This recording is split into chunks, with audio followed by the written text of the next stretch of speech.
Hi, I was wondering, would you mind doing my taxes? Actually, would you mind doing my entire family's taxes? We didn't get around to it this year.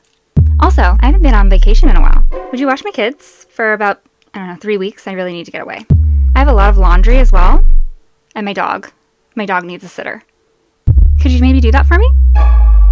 Hey, can you reach your fingers into your eyeballs and pluck them both right out of their sockets, please? I would really enjoy that. Now, if you felt compelled during any of those questions to just instantly say yes to me, you might be struggling with people-pleasing. Now, if you felt compelled to say yes to the fourth one, I might not have what you need in this video. But any of the others, I can help you. Do you find yourself struggling to say no? To say no to people? No. When you really want to say no, you're thinking in your head, this is my only night. I get to just go home and relax. I was so ready to do that. But before you're even done thinking that thought, all of a sudden, yes! Just right out your mouth. Yes! Like you didn't even have to think about it. You're like, yes, I will do whatever you need. Why do we do that? Why? Why do we do that? Well, I think you know that it's because of your people-pleasing. But do you know why you people-please?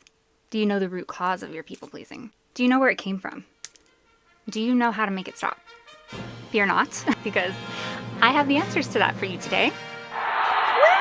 I do! And I'm going to take a deep dive.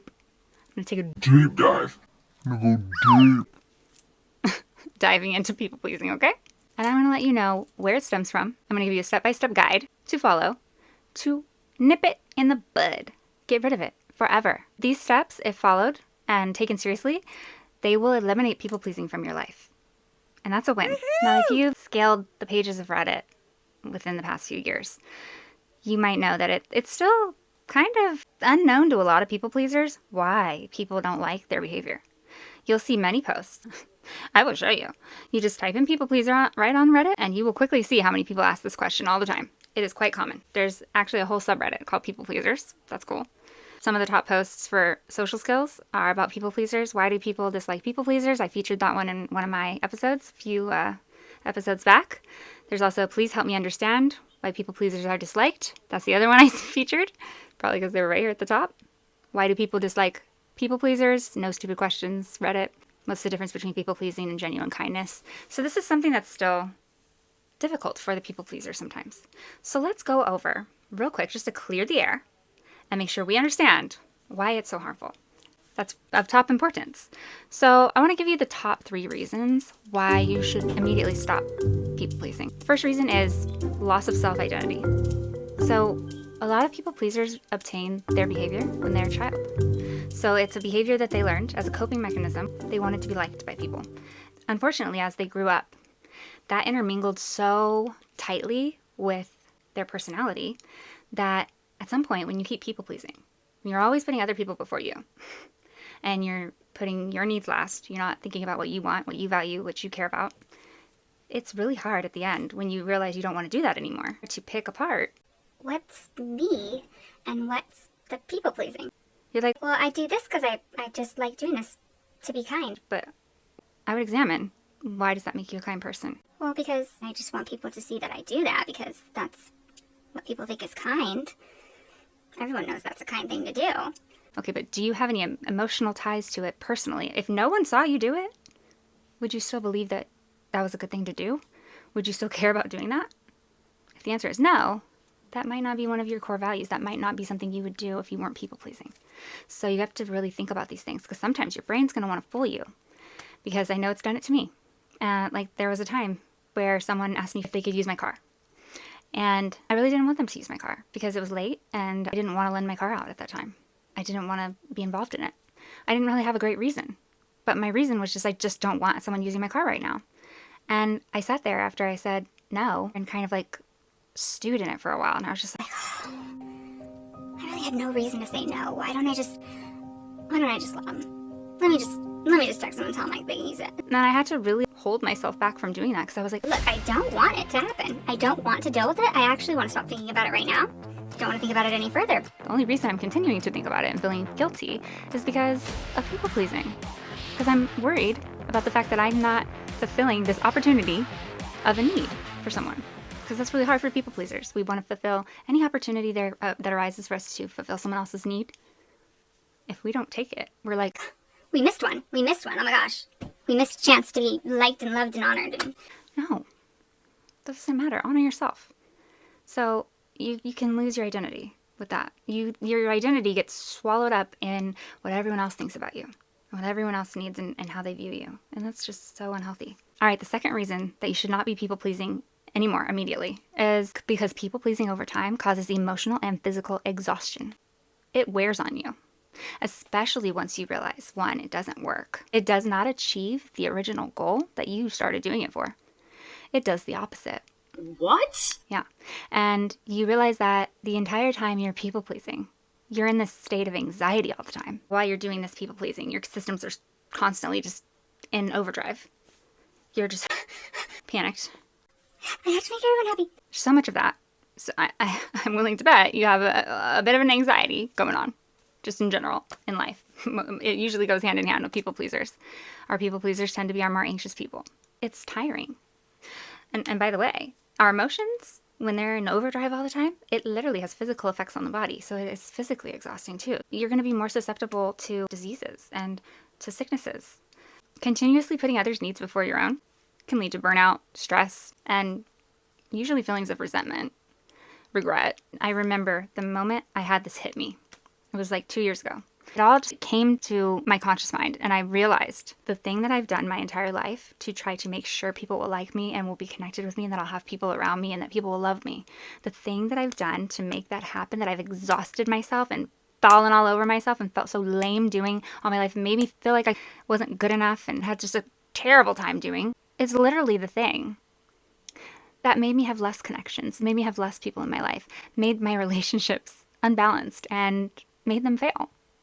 I mean, essentially, yeah, that's where it started.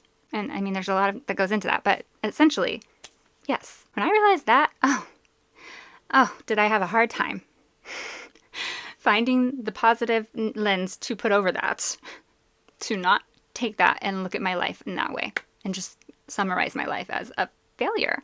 Because the thing I was doing my whole life stopped me from getting the outcome I was looking for. I did it for nothing. I sabotaged myself. That's devastating. I'm making it sound, it was not funny. I cried. I cried. I was very upset. It hurt my feelings a lot. I was like, Dang. it just, when something hits you like that, you're like, Oh my gosh. so the sooner that you're catching this, the better. And kudos to you for figuring this out right now. Amazing. So proud of you. I really am. Because it's so important. When you're constantly measuring your worth based on how many times you can be right there and hop, skip, and jump to be what somebody else needs and be at their beck and call and hit that mark right as it's needed of you and get it right. I mean, that pressure, that constant pressure that's on you. And how many times does it fall through? And then you're devastated. So many times. It's like little things that should not devastate people. And it just shouldn't have been a big deal. It would be so devastating to me. And I would be like, What the heck? the person I so-called let down, they're not even upset about it, but I am. I wanted that opportunity. I'm sad that it went away because now I don't have that opportunity to show them that I'm amazing. That's so sad. And then it's just afterwards, you just feel so deflated. And then you realize when you look around, that didn't make people bond to you. These behaviors didn't make them stay. And that brings me to the last reason, which is it leads to unhealthy relationships when you're always trying to please others, especially if you're a people pleaser that's like wants to please everybody. You can't do that. Inevitably, trying to please everyone is going to please no one. I mean, people pleasing doesn't really please anyone anyway, except for short term.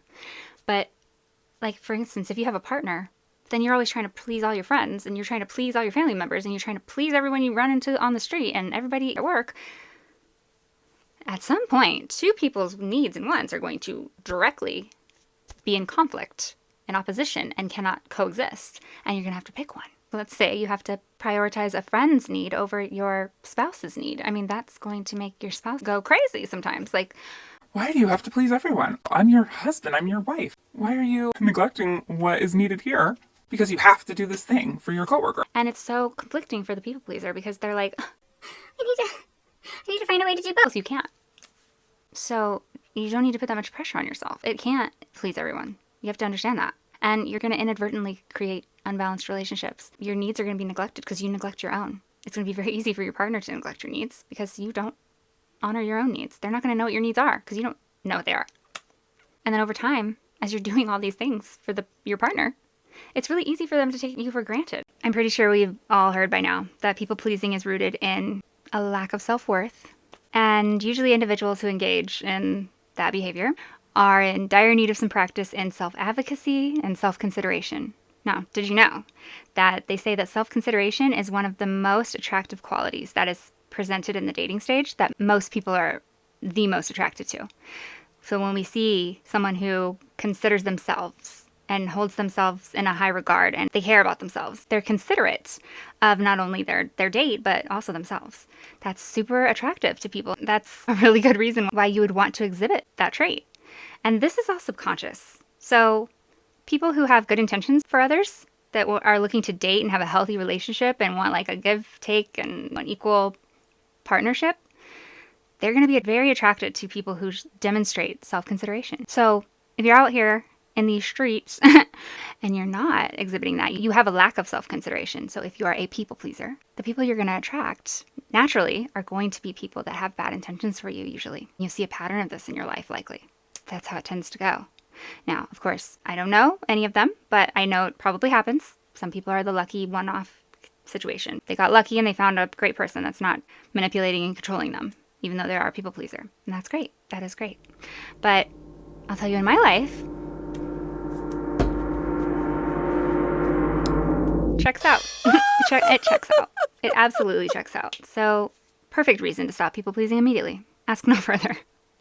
So I'm going to walk you through the step-by-step guide on how to stop people pleasing forever. But lastly, before I start on those, let's talk about where your people pleasing started.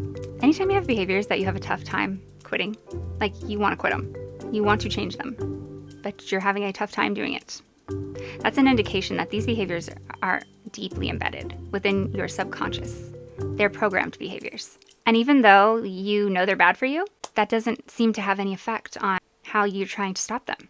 You start to feel very crazy. You're like, What? Am I some kind of failure? Am I stupid? What is this? Am I dumb? but no, you're not dumb. Actually, it's quite the opposite. It actually means that your subconscious mind is working in overdrive. It's working at top notch because it's doing exactly what it's supposed to do. It's keeping those deeply embedded beliefs in place to protect you, the ones that you acquired in childhood. So your conscious mind, your conscious willpower, it can't override it. It doesn't have anything to do with being dumb or strong-minded or anything like that. It just simply can't. It's not created that way because your people-pleasing is rooted in your childhood experiences. There was something during your childhood that compelled you to develop this coping mechanism to help you secure love, acceptance, and validation from others that you matter. There was something about your environment at the time as a child that taught you the people around me, as long as I can manage their feelings and make sure their feelings are positive, then they will be happy with me. And that will make them like me and love me and accept me. As long as I can keep them happy or as long as I can do all the right things that can inspire them to be happy, then I can make sure that they love me. As long as I'm perfect and I bring happy emotions to them. They'll love me and they'll stay with me and I won't be alone. And I'll be accepted and I'll matter. But the underlying belief that goes hand in hand with that was being programmed simultaneously was if I don't do my best to influence the feelings of the people around me, if I mess up, if I'm too busy doing something fun that I like to do that maybe someone else doesn't like that's around me, if somebody gets mad at me or upset at me, or if I don't do something someone wants me to do when they ask me to do it, then I won't be loved or accepted or validated that I matter. And the yet even deeper, I told you I was going deep, core self-limiting beliefs that are being programmed with this are, I am not enough, I am unworthy, I am unimportant, and possibly layers of, I will be abandoned, I am unlovable, and maybe I do not belong. Just give your inner child a hug right now. Just really needs it. Oh, baby. You belong. You belong right here. I love you. I love you. Now, for most, the next tempting move here to travel down in your brain is usually, Okay, well, what was it in my childhood that made that happen? Like, what event? Who influenced that? Who made me feel like that? that speculating on the why and the precise moments and events that actually created this coping mechanism doesn't serve you in the long run. For one, you'll never be able to be sure, because a lot of times we don't remember our childhood very well. And even if you're somebody who believes that you remember a lot of your childhood and you remember it pretty vividly, memories just can't quite be trusted, especially when we were at a different level of brain development within the memories that we are recalling. So we actually cannot rely on those memories because we are no longer that same person with that same brain. We're not that little human anymore. And things looked different to us back then. So it's really hard to verify what we're really remembering. And as we know with beliefs, things that get repeated, they can get repeated incorrectly at some point. And then it might just be someone else's thing that they told you that you're remembering about that situation, not even the truth. So it's just really not useful, I've learned for myself. But I have found that recalling memories can be useful if they continued into your teen and adult years, where you can identify a behavior that you know you need to correct. I like to get a basic understanding of it, an overall understanding of, Okay, I can see where this situation could have probably, in some way, shape, or form, led to that. also, it's so problematic because it's such an oxymoron. It totally works against itself within your subconscious mind. And let me tell you how. When you have a belief, your subconscious mind is searching to prove that belief all the time. Your mind has to match up your beliefs with your reality. So it's like, where is it? Where is it? Where is it?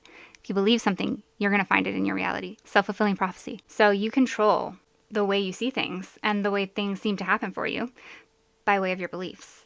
So when you have this people-pleasing belief that tells you that you're only valid and important and good and great and loved and all of these things, if other people think that, you're always going to be seeking that validation from other people. So you're going to be looking for that. You're looking for other people to like you. You need that to make you feel validated. So your subconscious mind is going to constantly be looking for validation in other people. But what's the other belief in there? The other belief is because I'm not lovable, because I'm not good enough, I don't belong, things like that. So at the same time, it's also going to be seeking out to prove that belief. And that's the trouble with beliefs that are negative about yourself. Your subconscious mind is going to keep you protected by making sure that those beliefs also reflect your reality. So while you're out here seeking all this validation in others, you're also simultaneously seeking to prove that you're not enough, seeking to prove to yourself that you're unworthy, seeking to prove to yourself that you're not lovable. And you're always going to find it. Your subconscious mind always finds it. It always proves its belief. It's self-fulfilling prophecy. It happens all the time. That is how it operates. It's been tried and true. Our subconscious mind rules 95% of our daily thoughts. It's incredible, the influence that it has. It cannot be overridden by your conscious mind. You can't just say I think I'm worthy. a couple of times and be like, Oh, there you go. no, this belief is embedded since you were a child. And it's so intertwined in all of who you are. You have to deprogram it at the subconscious level. That's the only way. You have to reprogram the belief that you want in its place, which is I am enough. I am worthy. It's like those hamster wheels. You're just literally on it perpetually as a people pleaser because your subconscious mind is working in overdrive to find validation and seek it out in everybody around you. Some people, as you get older, it's mostly your romantic partners and the people closest to you. But it's still very important in your people-pleasing mind. But then it's also working in overdrive in the opposite direction to find evidence that you're not enough, that you don't have value, that you're unworthy. All of those deeply embedded beliefs that cause you to do the people-pleasing in the first place. So it's a forever, perpetual working against each other that just takes you down in a ball of flames. And eventually you feel empty, you feel exhausted. It's so mindless. It doesn't please you, it doesn't please others, it's dangerous for you, and it's a perpetual loop of nothingness that never makes you feel validated. But there is a way. to knock it all out.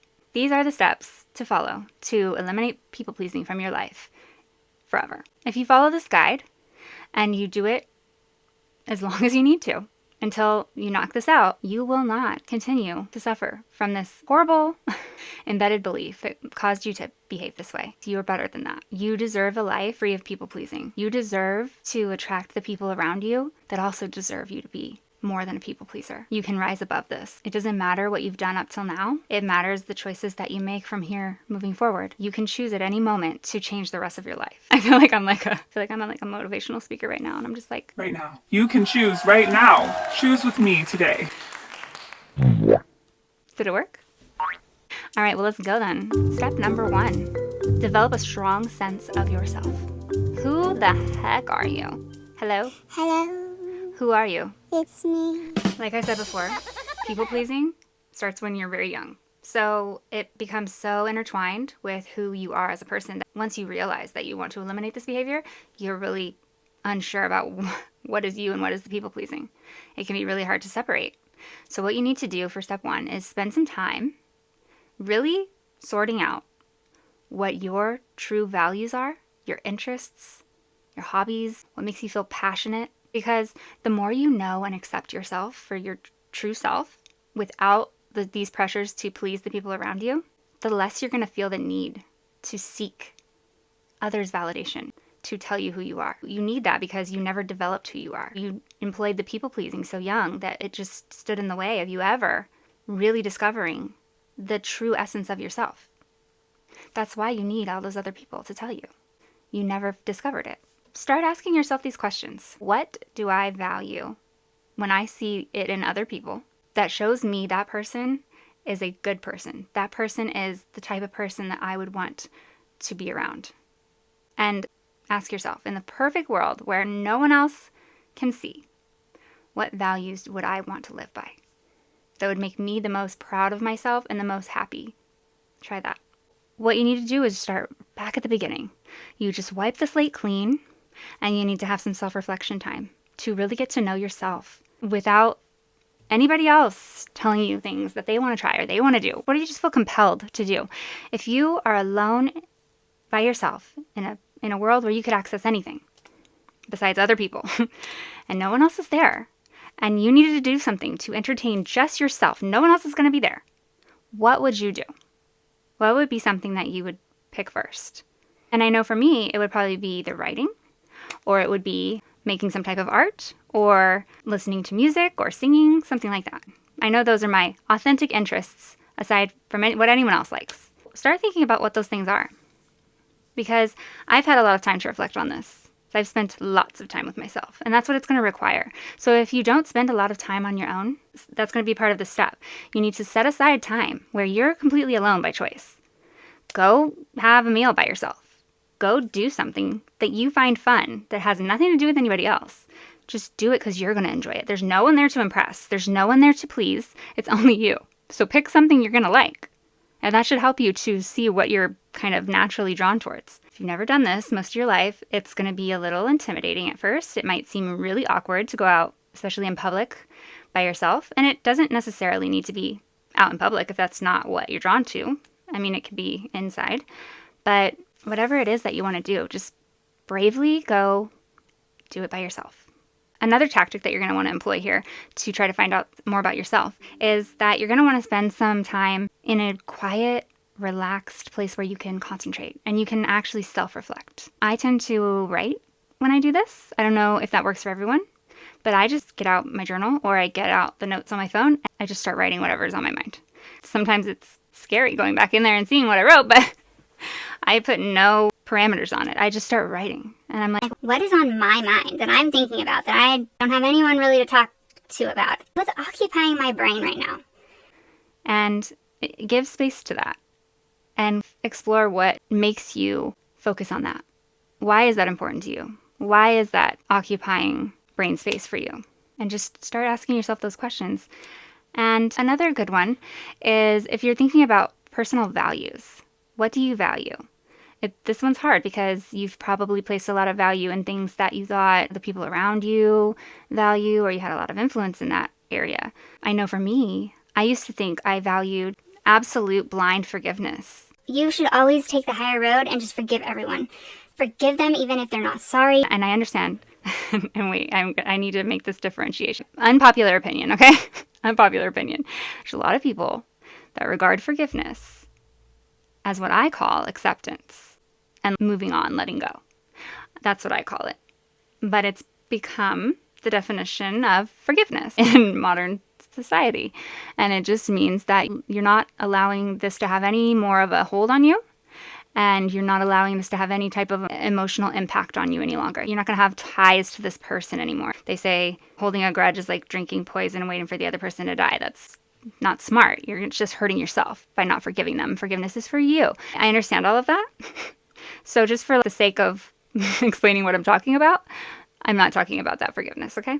I've learned that forgiveness. And I mean, to be honest, I struggle heavily with that one too, especially in heartbreak. But as far as something I thought I valued that I don't value, I just thought that that was what I was taught and that's what was expected of me, was just blind, complete forgiveness. Totally wiping the slate clean, accepting things with a big heart, accepting things into your life that you didn't bring upon yourself, that someone else did wrong to you. And then stoically, humbly, I don't know what the word is, taking on those consequences of that person's actions out of love and devotion and holding your head up high like, Well, we're in this together now. giving them a clean slate and saying, I forgive you. And thinking that made me a great person. And that meant that I had such a big heart and that I had such a capacity to love others. That's what I thought Christianity was teaching me. That's what I thought my parents expected. That's what I thought the type of person that they told me I'm supposed to be. It wasn't quite that. But I also thought that that would earn me some type of kudos. People would see that and be astonished. It's really like kind of self-absorbed in a backwards way. And I'm just being brutally honest right now because I have nothing. I don't hide anything anymore. I want to heal. So I would think that it was going to get people to look at me and be like, Wow. She's such a good person. She's such a good person. I'm like, how could someone ever do that? Like, she has such a good heart. I'm like, God, how lucky I am to know her, to be loved by her. She accepts me and all my dirt and all my mistakes. I better shape it up for her because she deserves better. that's not what happened. That's not what that gets. But no, I was doing that for recognition. I was doing that to look like the altruistic giver.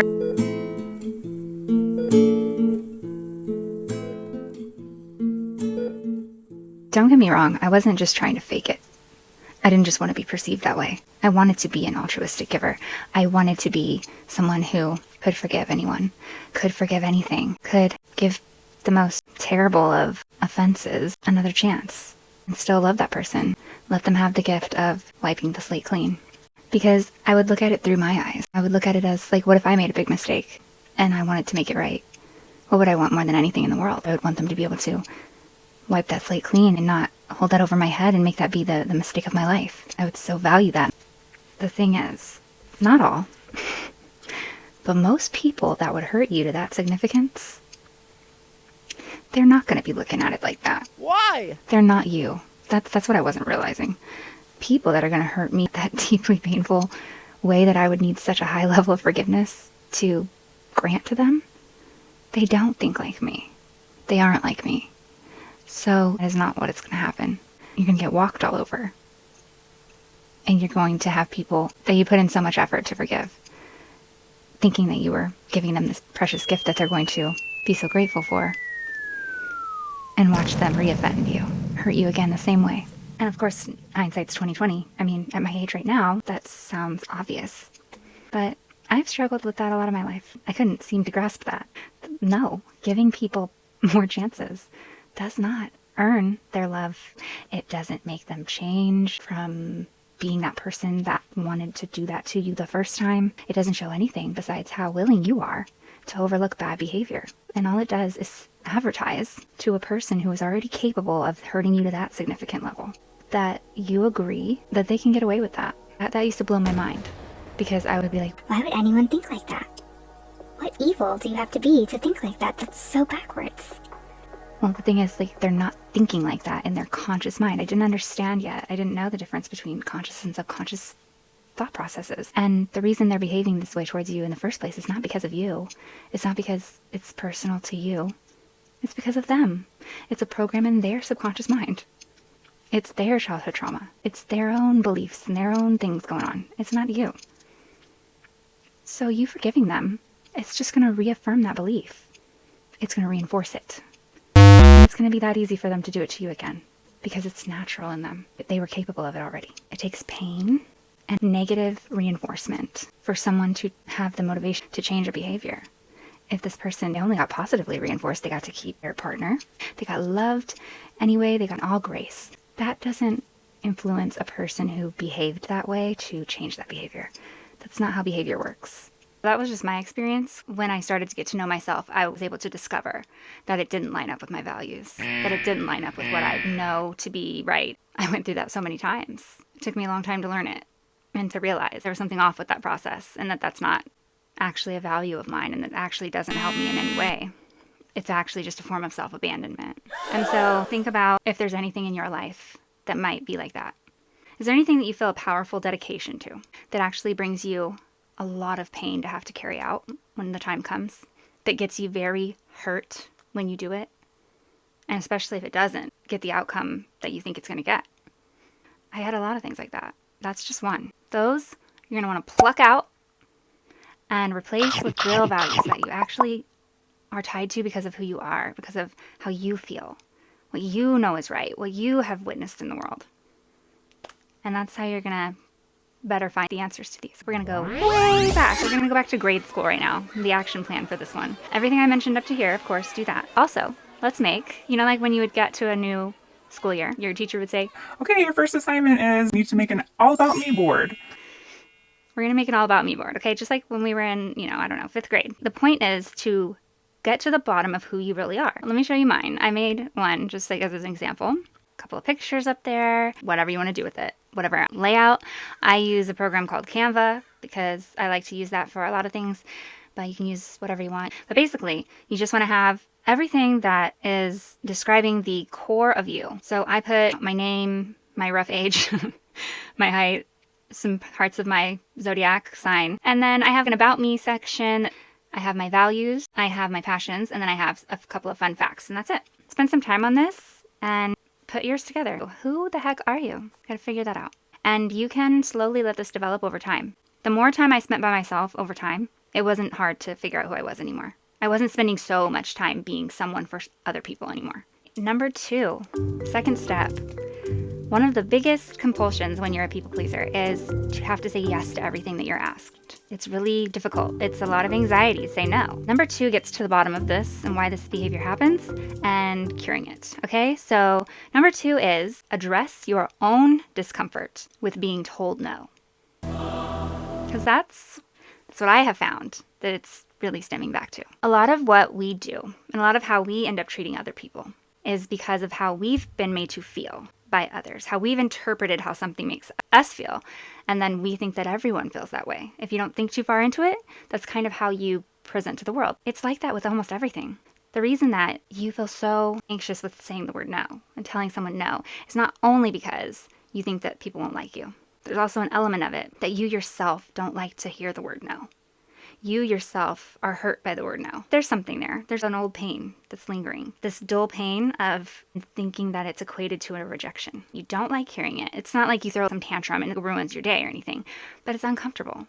You don't like to ask for what you need because you already don't feel that empowered or that you have that much of a right to ask anyone anything, to ask them to do something for you, to ask for a favor, to ask for what you need. So then when you get up the courage to do that, hearing no, even if it's a really nice no, is rough. There's not much worse than those extremely uncomfortable. It's so obvious that you do not feel comfortable asking for this favor, that you need it and you gotta ask somebody, and it's the most cringy thing in the whole planet. Hey. Oh, hey.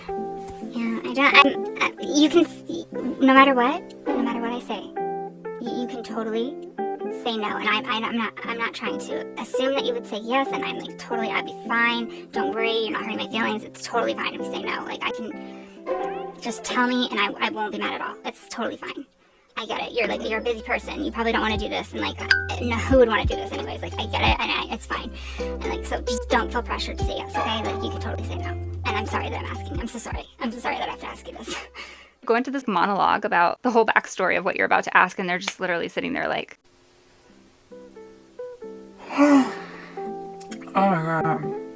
You're just asking me if I can watch your dog? Yeah, just for an hour. Could you? I'm sorry. I'm so sorry. Girl. Yes. Yes, I can. And next time, just lead with that.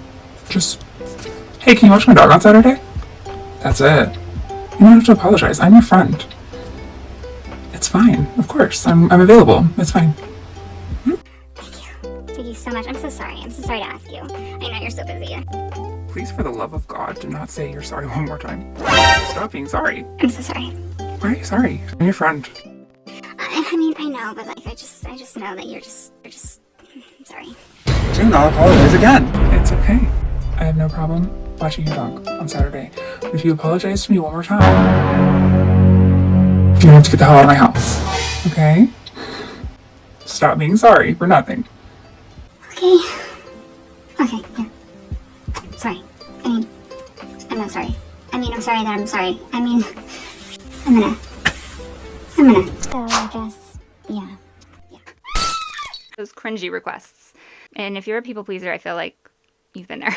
What you need to do to feel more comfortable to tell people no is to release that story that's in your head about why no is a rejection or is a bad thing to hear or means something about you. If you're the people pleaser that tends to instantly say yes to quell their anxiety, is because you have a perceived anxiety that they're feeling about them waiting on this response. You're projecting that onto their feelings when it's not maybe there. It's probably your own anxiety about imagining and empathizing with being in their shoes. You want to cure that anxiety as fast as possible because you know that it doesn't feel good. You don't like being in that space. So you bridge that gap and you make it easier for them by giving them an instant yes and setting their mind at ease the way you would probably desire people would do for you when you're in that position. But the issue is not that the other person is feeling all that anxiety and you need to cure it. The issue is that that makes you feel anxiety when it shouldn't. When you're giving everyone an instant yes and you don't first think about what you have going on, how you've been feeling lately, what you need. Do you really want to do that thing? Or are you just doing it because you feel like you have to? I know you'll tell yourself that it's because you want to, but sometimes that's not true, because when you get to that point that you're doing the thing that you have promised to do, you might be feeling like, why did I say yes to this? Why did I do that? I have A, B, C, D, and E going on today, and why would I subject myself to more on my plate right now? I need a moment to breathe, and I just agreed my only free time away to someone else without even thinking about it. and that's how you'll know that you're doing this. If you find yourself still feeling so compelled in any way, maybe you don't know why, but you just feel so compelled to have to say yes to certain things. It can be little things, but if you're feeling that, then this still has its grips on you. One, you need to know that saying no to someone is not going to make anyone stop liking you who is meant to be in your life. Anyone who cares about you as a person is not going to stop liking you or leave you and abandon you because you said no to them. They're not. That's just not going to happen. So if someone does that, it wasn't because you said no. Okay? So there's a lot more there. And it's something in them. Easier said than done, but you just have to know that that person wasn't meant to be in your life. That story is not reality. That if you say no to people, they're going to not be your friend or not be in your life. Just knowing that in your conscious mind, we know it doesn't override our subconscious. So this story is going to be cured in autosuggestion. And also just check out this video if you want to know all about autosuggestion. It's literally the secret to life. It's the secret to changing your beliefs, to reprogramming them in your subconscious mind. It actually works. It's tried and true, and you can change that story. And then the other part is someone can be disappointed that you say no to them. They can be. They can be disappointed that you couldn't resolve their issue. They can be disappointed that you're not available. They could even act upset at you. They could kind of get mad. But another thing you need to start recognizing is that you not being able to solve someone else's problem the moment it arises, or not being available when you didn't know it was coming and it's not your problem, that's not your issue. Of course you want to, and you can show compassion, you can all of that, but you should not be sacrificing yourself to the point that you're not happy or healthy doing whatever you're agreeing to do just because you feel obligated to solve people's problems. If you are available, if you are willing, and it doesn't take away from your happiness and your health in any way, mental health, anything, then of course, help your friends, help the people that you care about, and try to be as available as you possibly can, because that's just caring. It's great. But once you are prioritizing yourself, and this is where boundaries come into play. I have specific memories, even from my teenage years and my early adult years, and down to my childhood as well, of being asked to do something or told to do something by another child or another, not an adult, but someone my age or a little bit older, and feeling instantly like I must say yes. I have to say yes. I cannot say no. And I'm pretty certain that's where a lot of my anxiety started. I remember it kind of like an overwhelming, heavy doom. It felt like fear and a bit of like sadness. Like a sadness that I knew I had to do it.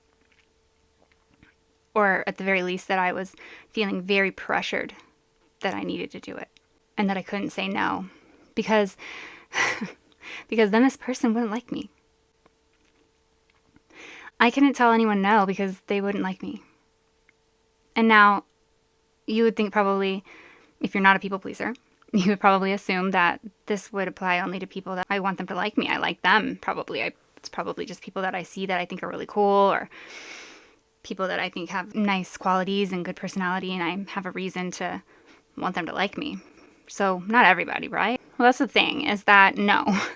I valued what everyone thought about me except for me. So that's the issue with people pleasers. I couldn't say no, even to people that I didn't particularly like. I didn't really actually even know if I didn't like people. I would just ignore that because I still wanted them to like me. It didn't matter if they were popular, not popular, nice, mean. It didn't matter. I needed them all to like me. I needed every single person to like me. Anybody that didn't like me was just proof that I wasn't likable, that I wasn't good enough. It sounds wild. It sounds crazy, but if you are not a people pleaser and you are trying to understand someone who is, or you are trying to learn more about this behavior, that's what it feels like when you're a child, at least. And even in your teen years, it's like you need everyone to like you. Because one person thinking something bad about you or not liking you for whatever reason, it's like mayhem. The whole house of cards comes down. You're going to fall apart because you're like, What did I miss? What did I not do right for you? How did I not make you like me? What's so bad about me that you don't like me? I can make you like me. Wait, let me try again. we definitely, as people pleasers, are not going to be comfortable telling someone no, especially to something they've directly asked us to do. For very obvious reasons, you can see why this would be quite dangerous. It could be. If you spend most of your life getting pretty lucky to be around decent people, all people who have good intentions for you and never would ask you to do something that would compromise your beliefs or make you terrified or make you do something that you wouldn't want to do. A lot of times it's not the case. And unfortunately, a lot of people pleasers as children and as young adults, teenagers, they end up doing a lot of things that they very much did not want to do. And that builds up a deep shame inside of you over time because you feel guilty. You didn't want to do that, but your compulsion to make sure everyone likes you, to not upset this person, your compulsion to say yes so that you don't step on someone's toes, it drove you to do that thing. It can drive you to do nearly anything. And I mean, I'm just grateful that no one asked me to, murder or something. I don't think I would do that. But I don't know. I wasn't propositioned, but you could see how that could be problematic. Okay. So mostly just a lot of things that violated me as a person. And it's unfortunate when I ran into people that their MO was something that would be violating to me and not feeling empowered to be able to say no. It's dangerous. It's a dangerous behavior from beginning to end. Become mindful in your response to requests. When someone is asking you for a favor, people pleasers often don't need to think about it much because they're going to just say yes. And you need to create a mindfulness around what you're doing, because oftentimes it's how we build resentment. That's how we get to that day and we go, Oh crap, why did I do that? Why did I agree to this?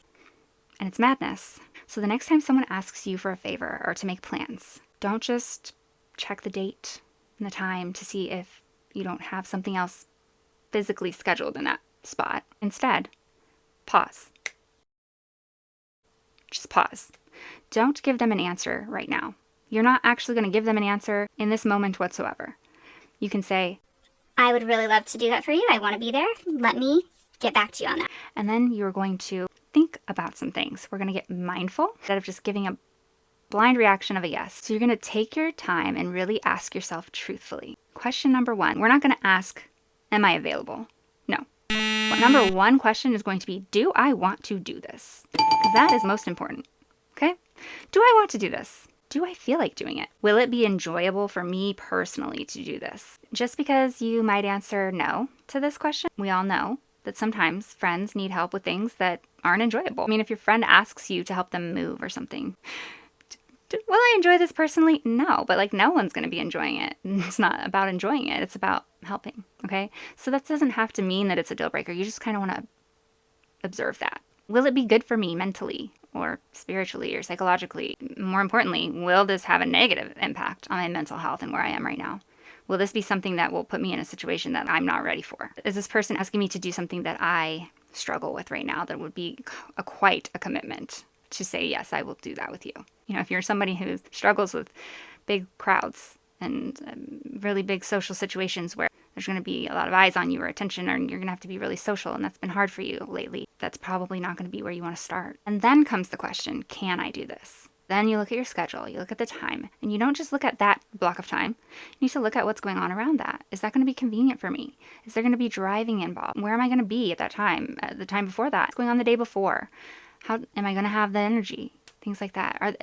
Are there other people in my life that are needing things from me that maybe this person's going to have to come second to, because I probably needed to give of myself to others that I've been unintentionally neglecting, like maybe my children or my family or something like that, that might need to come above this person.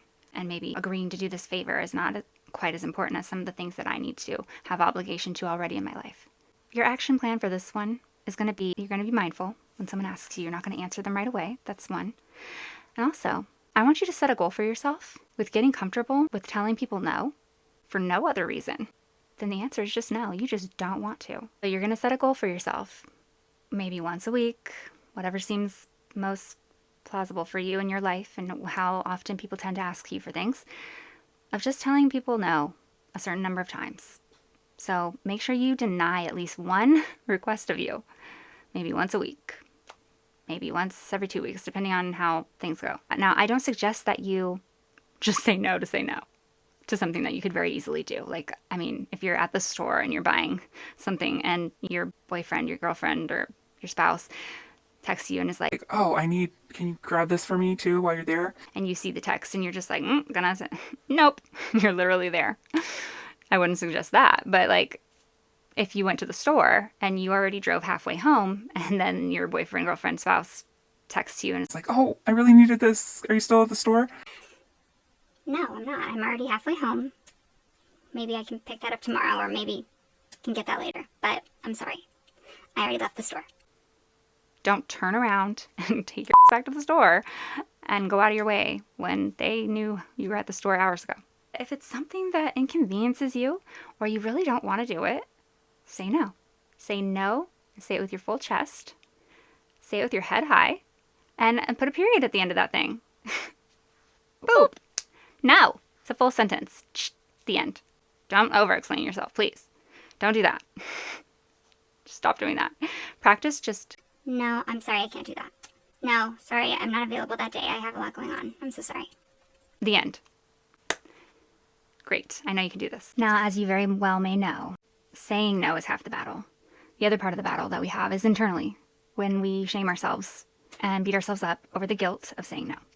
So, the next thing you're going to do after you practice your no is you're going to practice sitting in the discomfort of saying no. The goal is not to relieve the discomfort. It is to accept it, and it is to feel it. So it is just letting it rise to its highest, most intrusive level and just witnessing it and saying, This is making me feel so guilty. This is making me feel very uncomfortable. I feel that. I don't agree with it. I shouldn't feel that way. I haven't done anything wrong, but I am feeling these things. But I don't need to feel that way. I don't have to feel that way, and I shouldn't be made to feel that way. Prioritizing myself is not selfish. you're just going to kind of sit in it and you're going to let it rise to its peak level. And then it'll start to come down. And anything that comes out during that, you're not wrong for it. If it makes you cry because it's overwhelming, cry. If it makes you get angry, squeeze a pillow, rip a paper, something. Just don't like hit somebody. Don't ever do that.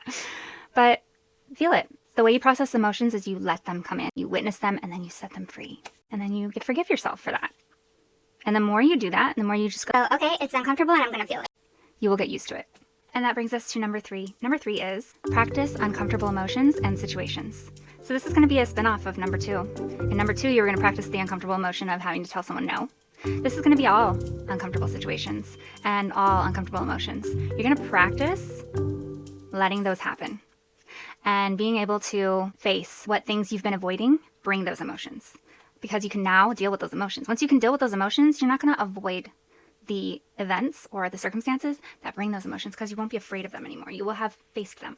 One that we really struggle with as people pleasers is allowing others to be angry at us or allowing others to be disappointed or let down by us. Okay, so that could be by saying no, or it could be just a disagreement where we stood our ground. You held your opinion instead of just catering to theirs. That's hard for us. You're going to practice that. If it's someone is angry with you or upset over unintentional mishaps, so I'm not talking about where you literally did them wrong or you really were rude to them and you messed up, you're at fault and you need to apologize. This is just accidental, unintentional, making someone upset, or someone being upset over something you can't change, or someone just not agreeing with you. You guys not having the same opinion. So you're going to reflect on the last time that someone got upset with you in this way, or you had this type of a disagreement with someone. Think about right now, what was your knee-jerk reaction in that situation? When that person was angry with you, or you saw that your opinions were different? Did you feel an intense anxiety, a panic attack? Did you just start frantically explaining yourself, over-explaining, talking a mile a minute? Or did you start trying to change your original point and make it seem like it was a little bit more in agreement with theirs, not hold your ground? Or did you maybe get a little bit angry, passive-aggressive, defensive over their misunderstanding of you? Or did you apologize profusely for days and days and days? Just like it was just such a big deal to you, even though you weren't even the one in the wrong. I mean, maybe they did something to you and you found yourself apologizing just because you wanted to bridge the gap and bring the connection back. Did you beat yourself up endlessly over letting someone down? Not living up to someone's standards, not being able to please somebody. Think about it. What did you do? People pleasers, it's no secret that conflict and confrontation are not our strong suits. This is not where we shine. But you can build it up as a skill just like anything else. So whatever your reaction was, ask yourself these questions. If I disagreed with insert person that you had disagreement with without doing whatever you did, so insert what you did as a reaction, that was more of a reaction associated with your people pleasing, what might happen? Or, this is the other question you might want to ask. If I disagreed with so-and-so person, whoever you disagreed with, without doing da-da-da-da-da, whatever you did or whatever you do, what could that mean about me? So like, what could that make that person interpret that means about me? What might that person think about me? What might that actually mean about me? What might people think about me? Don't stop at the initial answer that you get. So you'll get an answer to the question, the first thing you think of. But then you want to take that question down the rabbit hole and continue to ask the question in a succession. Okay, so for example, I'm going to give you an example. Say I said, if I disagreed with my friend without trying to over-explain myself in a way to make them understand I was not trying to offend them or hurt their feelings, then giving more credit to their opinion than mine, and apologizing even though I didn't really feel like I did anything wrong, then my friend and I might remain at odds and remain mad at each other and stop talking to each other for a while because of that. Okay? There's an easy example. Okay, then I would take that and go the next step, okay? So I would ask the question again with the new information. I would say, if my friend and I remain mad at each other for a while and stop talking because of this for a while, what might happen? Or what might that mean about me? So you just ask the question again to the new answer that you got. And so an example of this, I would say, if my friend and I might remain mad at each other and not talk for a while because of this, I might lose my friend. Or I might not be able to be there for them if they need me. Or I might not have anyone if I need someone. And then you just keep going. So then that might be, if I lose my friend, that might mean that I am not enough. If I lose my friend, that might mean that people will say and think that I'm a bad friend, that it was my fault. If I lose my friend, then it might mean that I'm unlovable. If I lose my friend over this, it might mean that I have no friends. If I lose my friend over this, it might mean that I'm abandoned. It might mean that I'm misunderstood. It might mean that I do not belong. It might mean that I will not be heard, I was not heard, and I'm not important. Those are, if you're familiar with self-limiting beliefs, those are core self-limiting beliefs. Anytime you have an I am statement and it's something that you believe or fear about yourself, it's a core self-limiting belief. Those are the deeply embedded beliefs that you got in your childhood, that are in your subconscious, that operate behind the scenes and navigate you through life, and they're pretty much your downfall. So I want you to then go to this video about reprogramming your subconscious mind, because there's not enough space in here to describe this process, but this is a tried and true process. Like I said, this is absolutely the way to change your life. I'm not kidding you. You really need to do it for this step. So you take those self-limiting beliefs and you're going to learn how to use auto-suggestion to reprogram those beliefs in your subconscious mind so that you can wipe them out. Then you're not going to have these overwhelming fears about having a simple disagreement with your friend. You'll be able to do that without worrying about these things. It won't feel so scary to have a difference of opinions because you're not going to think these stories in your head. They're not going to be there. Now, you might be wondering to yourself, what happens when I do deprogram these beliefs and then I have a bigger disagreement with someone? And it really just comes down to what happens is we really do stop being friends. This person isn't my friend anymore. This person decides not to be in my life anymore. This person wasn't ever really my friend. And the truth about that is, sometimes that is the sad reality. But once you've removed these beliefs, that won't have a deeper meaning either. It'll just mean that that person wasn't meant for you. But you'll be so sure within yourself that it doesn't mean anything about you when that happens. It seems so painful right now to think of something like that happening to you because you don't have that reassurance deep within yourself. Once those deep core self-limiting beliefs are removed, you will be more accepting of when people want to leave your life. You will understand that it's for a reason and those aren't your people. All right, number four. Number four. And number four, you're going to practice allowing people to misunderstand you. This one is so hard. This one's rough. It's terrible. I hate this one. It's like a deep pain I have from somewhere. I can't deal with it. I can't stand when someone is rocking with a false version of what happened about something. If it's not the truth, I just can't let it go. For some reason, I can't just be like, Okay, if you want to believe that, then that's fine. No, that's not fine. You can't believe that because that's not true. That's not what happened. I can't. I hate being misunderstood, and I hate when someone's believing something that's not the truth, or spreading something around that's not the truth, or speaking to me and saying something that wasn't the way it happened, skewing a story. Like, I mean, I'm not alone, right? I don't think it's that uncommon that people don't like that. It's always really shocked me, and I just have to have a respect for these type of people, because this is like a different level of unbothered. When people can just sit there and hear somebody say something totally incorrectly, totally tell it wrong, and they, for the sake of their peace, just say, Okay, well, that's cool. and just move on, and don't waste their time with it, and it doesn't bother them. I'm just like, No, the car was yellow. What are you talking about? The car was yellow. I remember. You said it wrong. no, it's usually about much more serious topics than that. It'll be things that have to do with like painting me in a bad light, or I think a lot of the pain resides around when I was a younger child and a teenager, and sometimes just being accused of not being truthful when I was being truthful, when I was telling how I really feel about something, and someone telling me, Well, I think you're doing it because of this. applying some intention to me that was nowhere in my mind. And that would hurt me. That would hurt me because I was always trying so hard to be good, and it was just not possible. The point was that it was false. And so I knew I didn't have that intention because I'm obviously so preoccupied with trying to be great and good and perceived that way. So I know I didn't have that intention. It's unfair. It feels like an injustice. It's just not true. I think a lot of people pleasers share this pain. Part of this is going to require you sitting in uncomfortable feelings and letting someone misunderstand you.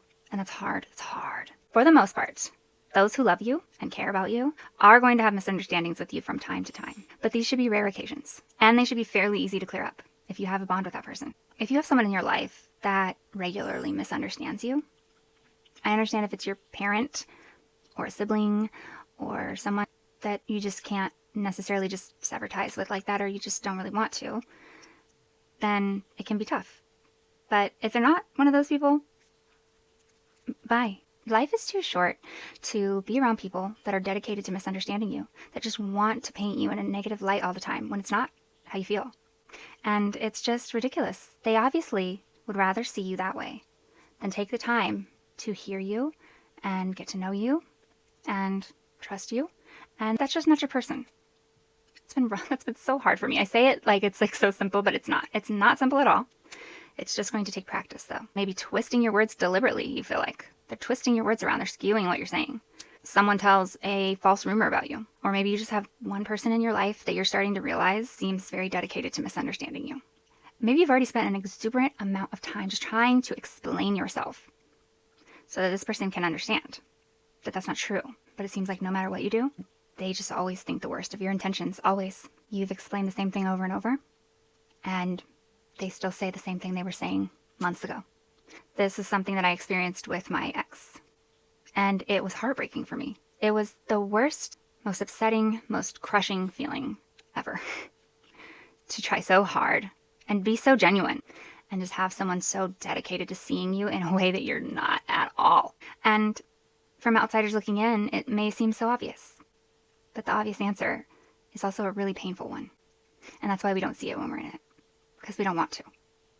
The obvious answer is that person doesn't care about you as much as you thought they did. They prioritize their own self-needs, which are harmful in that particular situation.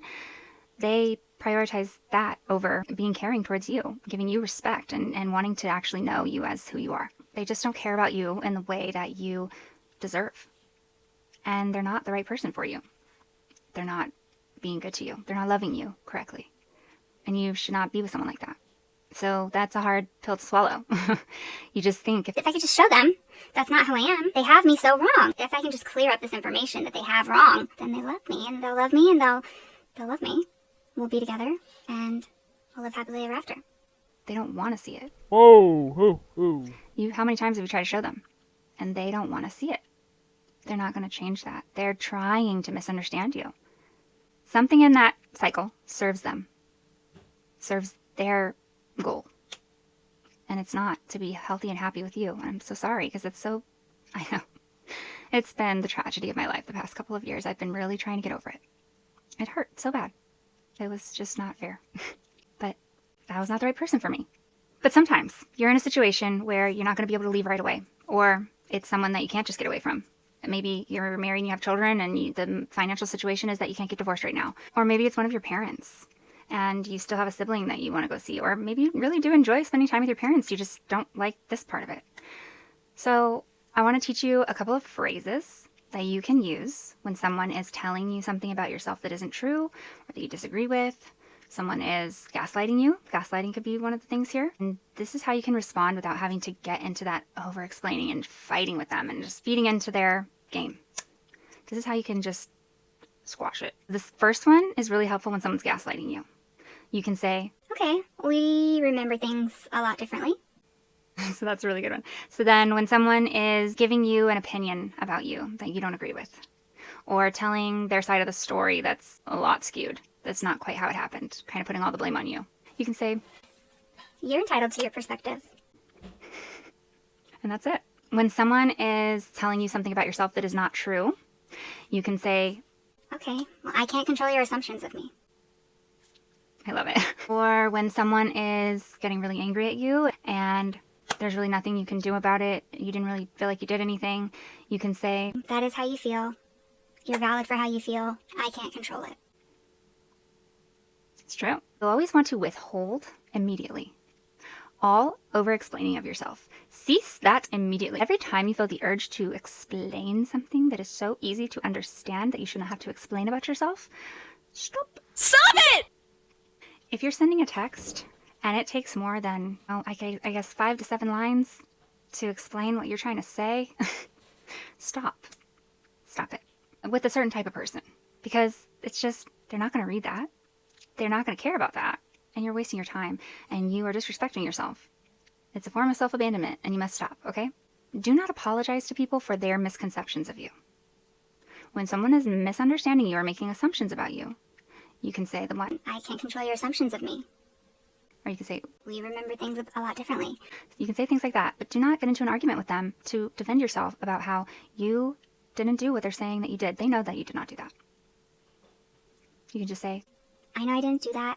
you, I think, know I didn't do that, and I can't control your feelings about it, and I can't control your perception of things. You're entitled to that. So I'll just leave that there. The end. And someone that wants to hear the truth will ask for it, and then they will attentively listen and take that in, and they will care about it. There's no point in arguing with these people that act like this. You're just going to simply grant them the right to misperceive you. It's no skin off your nose if they misperceive you. That's their problem. That's their delusion. That's their missing out on the good qualities of you. And I know it sucks because you just want to love them, but you can't. So, I mean, that's their choice. That's the choice they made. And I'm sorry that you have to live with it. It sucks, but there's so many people in the world. There's so many people that will listen to you. There's so many people that care about what you have to say and that will care to get to know you and actually hear what you're saying and take in the true beauty of who you really are and see you and value you. You don't have time to argue with people that don't want to see the value in you. And what that means is that if people are not listening to you, stop talking to them. And that is the best piece of advice that I can give you. And what happens is that if you stop talking to people who aren't listening to you and start watching them instead, they will tell you what they're up to. But so if you have things to say, you say them, but you find people that will listen, talk to them. The ones who aren't listening, pull back. Because you're devaluing what you have to say by offering it to an audience that does nothing but reject it. And that's a good guideline to life in general. So pull back. And a good place to get really comfortable with people misperceiving you is Reddit. I've had a lot of practice on Reddit with just allowing people to misunderstand me or disagree with me. It really gets you some practice in there. So you can go on Reddit and you can create a post of your own, or you can just comment on a post that has a decent level of traffic on it. So there's a lot of comments. And then when somebody hops in and responds in a way that heavily disagrees with you or misrepresents what you just said, kind of twists it and gets a little like cheeky or a little sassy with you, do not explain what you meant in your original comment. It is there for anyone to read it. And you can clear up if there was like a simple misunderstanding, if maybe you worded it badly or whatever that is. Just be reasonable. But do not launch into 5 paragraphs of explanation about what you meant for this person misunderstanding your original comment. What you're going to do is you can respond with maybe 1 line of information, a single sentence. Really make it concise. You can either say, that is not what my comment meant, but I appreciate your feedback. Something like that. Or, even better, don't respond at all, because they obviously didn't care to take the comment in and evaluate it properly. And they might just be on the internet wanting to fight with people, because that happens a lot. Some people go on there because they want to argue with people. So don't do it. Don't engage. You're going to practice just letting that comment sit there and be wrong. Let it sit there and be wrong. Let it just be wrong. And it can stay there and it's fine. It's fine. It's totally fine. And then the people that actually take your comment for the way it was meant to be and engage with you, engage with them as much as you want. Just skip right over the people that don't interpret it correctly and want to fight with you. It's a good practice. I do it a lot. So the overall message here is allow others to misunderstand you and let that not be your problem. Just let it happen. It's okay. They can misunderstand you. It's fine. That's all for part 1, guys. Make sure you subscribe and hit the bell notifications so that you know when part 2 is ready and you can jump right back in, because part 2 is just as important as part 1. You do not want to miss this. This is essential. If you are people pleasing, you need to nip it in the bud right away. Thank you so much for being here. I love you, love you, love you. See you on round 2. Bye.